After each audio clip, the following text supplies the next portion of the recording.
ఇప్పుడు లేటెస్ట్ రోజు వస్తూ ఉన్నాయి. నేను పదే పదే ఈ లడ్లు వ్యవహారం చెప్పడం ఇష్టం లేదు, కానీ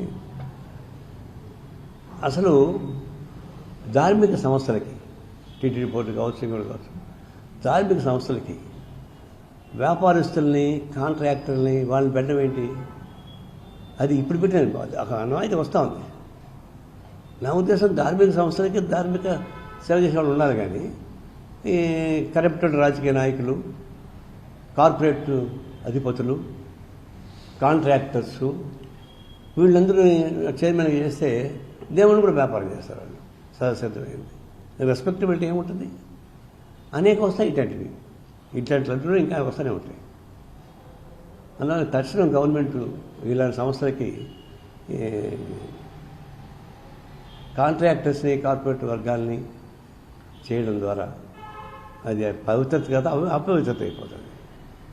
దీన్ని మొట్టమొదటి పాలసీగా మార్పు రావాలి. ఆ పాలసీ మార్పు రాకపోతే ఇట్లాంటి లడ్లు 96 వస్తాయి.